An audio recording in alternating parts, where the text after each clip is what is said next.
আমার এখনকার টপিকস হাইগেনের নীতি ও আলোর প্রতিসরণ টপিক্সের উপর একটা অঙ্ক। এই অঙ্কটা আমির হোসেন স্যারের বই আছে। আর এই অঙ্কটা যদি তুমি ভালো করে পারো তাহলে আলোর প্রতিফলন বা প্রতিসরণ হাইগেনের নীতির সাহায্যে ওই সম্পর্কিত যে কোনো অঙ্ক তুমি খুব সহজেই সলিউশন করতে পারবা। দেখো এখানে যে কোশ্চেনটা বলা হয়েছে, একটি সমান্তরাল আলোক রশ্মি গুচ্ছ।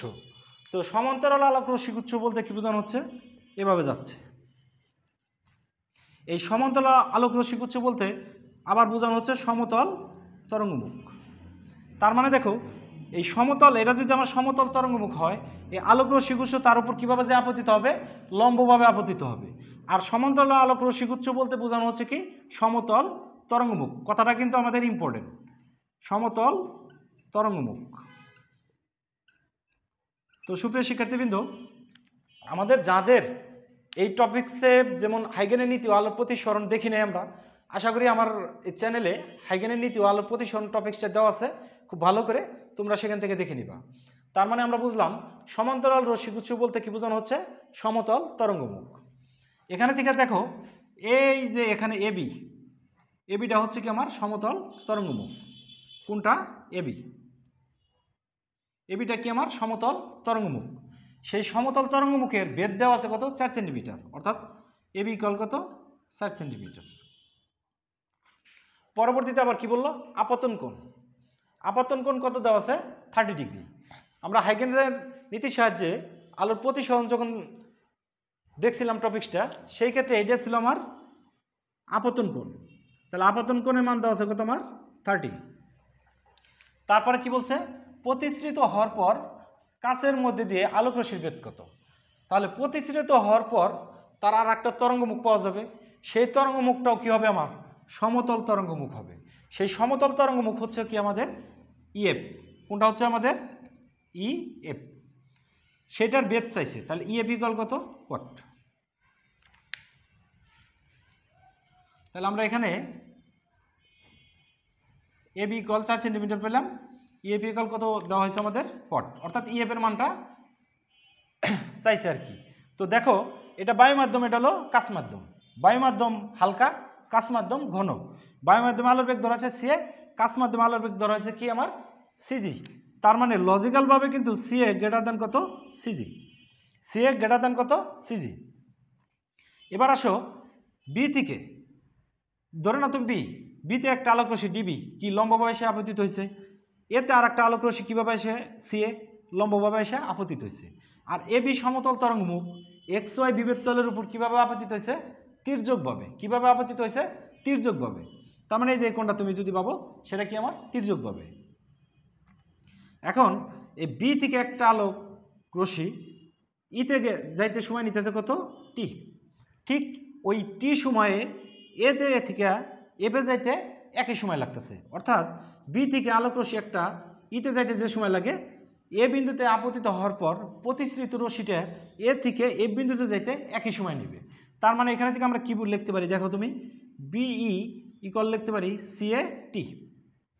আবার আমরা যদি ইএফ লিখি, সরি এফ লিখি, তাহলে এফ ইকুয়াল কত আসতেছে দেখো তুমি, সিজি টি। এখন এই মাধ্যমে আলোর বেগ কম, যে কারণে কম দূরত্ব অতিক্রম করছে। এই মাধ্যমে আলোর বেগ বেশি, যে কারণে সে কী করছে, বেশি দূরত্ব অতিক্রম করছে। তার মানে আমরা এখানে থেকে যে প্রতিসৃত যে তরঙ্গমুখ সেটা কি পেলাম আমরা, ইএফ। সেটা কিভাবে পেলাম, দেখো যে এ থেকে এফে যাইতে যে সময় লাগে, বি থেকে ইতে যাইতে একই সময় লাগে। তাহলে এই ইএফ এর সমান ব্যাসার্ধ নিয়ে একে কেন্দ্র করে একটা বৃত্তচাপ অঙ্কন করা হয়েছে। তারপরে ই থেকে তার উপর একটা স্পর্শক অঙ্কন করা হয়েছে। তার মানে এই এ বি সমতল তরঙ্গমুখের টি সময় পর প্রতিসৃত তরঙ্গমুখ হচ্ছে ইএফ। আর এই প্রতিসৃত তরঙ্গমুখটা অবশ্যই কী হবে, সমতল তরঙ্গমুখ হবে। আমার এই কোশ্চেনের ভিতর সেই ইএফ এর মানটাই বের করতে বলছে।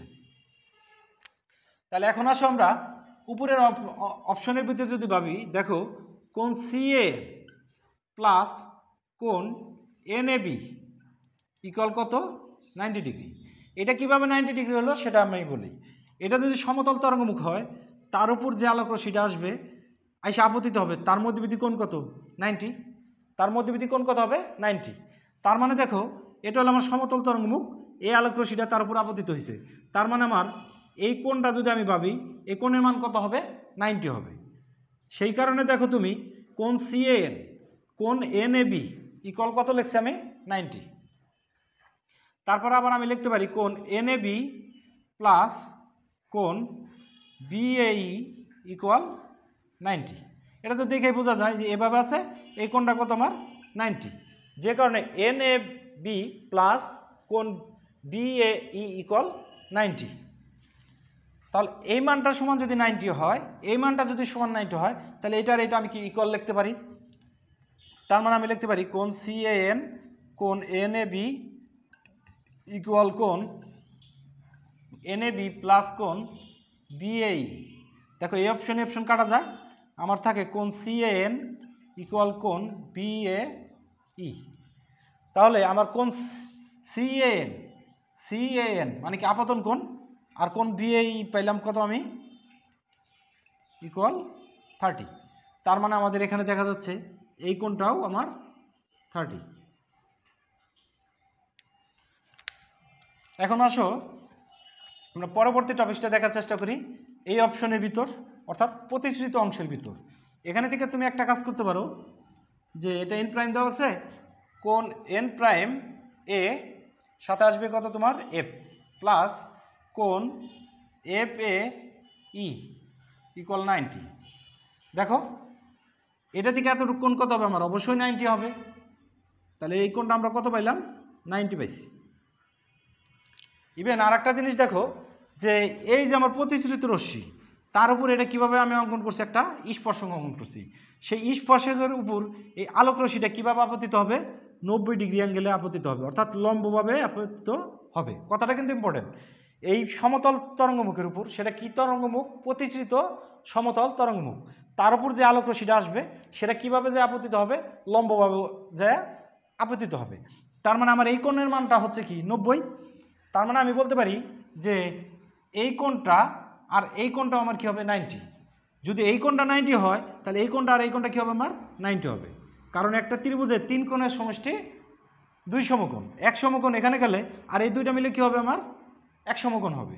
তার মানে আমি বলতে পারি দেখো কোণ FAE তারপরে কোণ AEF ইকুয়াল 90। দেখো এইটা যদি 90 হয়, এটা যদি 90 হয়, তাহলে এটা ইকুয়াল কি আমি এটা বলতে পারি।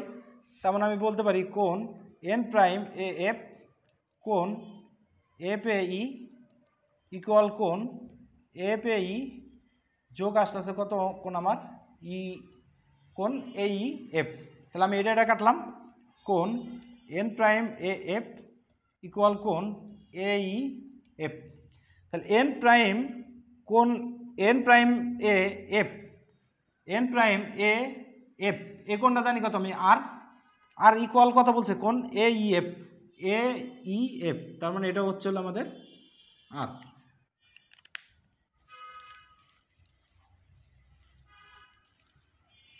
এখানে থেকে আমরা যেহেতু এইটা আমরা 30 ডিগ্রি পাইছি, এটা যদি আমি 30 ডিগ্রি পাই তাহলে ত্রিভুজ ABE এই ত্রিভুজ থেকে আমি লিখলাম আমি cos 30।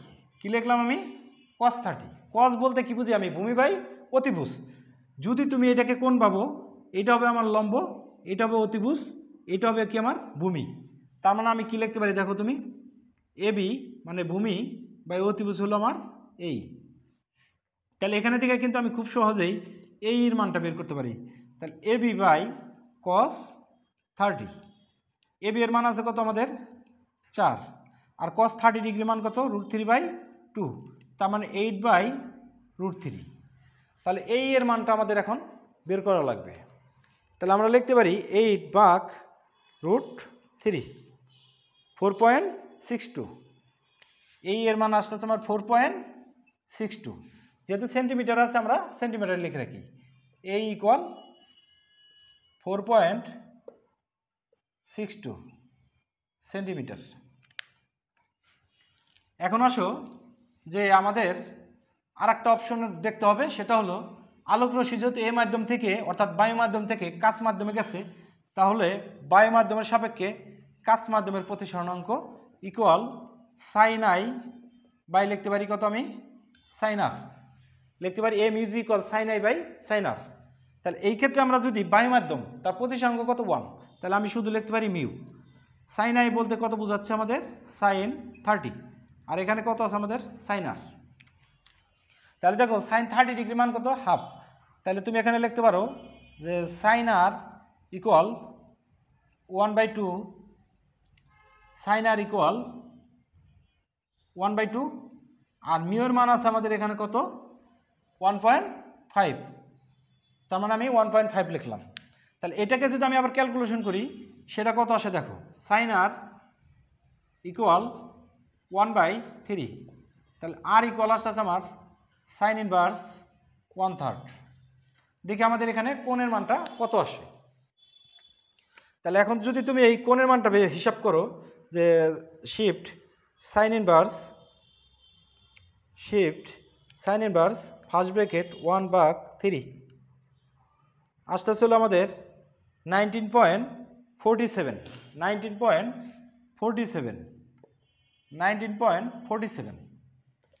আর এর মান পেলাম।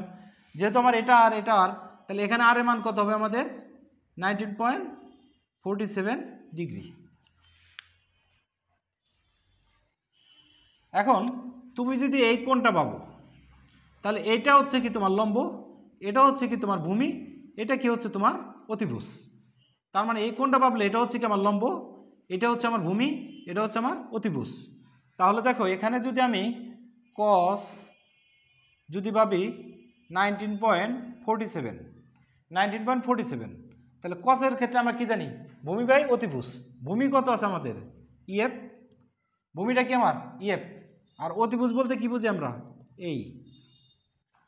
তার মানে আমাদের এখানে চাইছে ইএফ ইকুয়াল দেখো ই এ ই কস 19.40 ডিগ্রি, এই এর মান আছে কত আমাদের 4.62, সাথে আছে কস 19.47।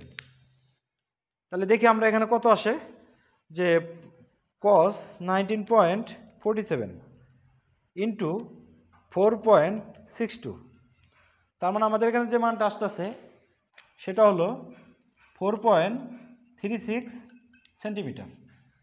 তাহলে আমরা যে কোশ্চেনটা পাইলাম যে আপতিত যে তরঙ্গমুখ ছিল তার বেধ ছিল 4 সেন্টিমিটার, কিন্তু প্রতিসৃত যে তরঙ্গমুখ আছে সেটা হলো 4.3 সেন্টিমিটার। তুমি যদি বেশি কনফিউশন হয় চিত্র দেখাই দেখো এ বি কত ছোট, তার ই ধরা হয়েছে কত 4, কিন্তু তার চেয়ে ইএফ কিন্তু বড়, যে কারণে তার মান আসে 4.36।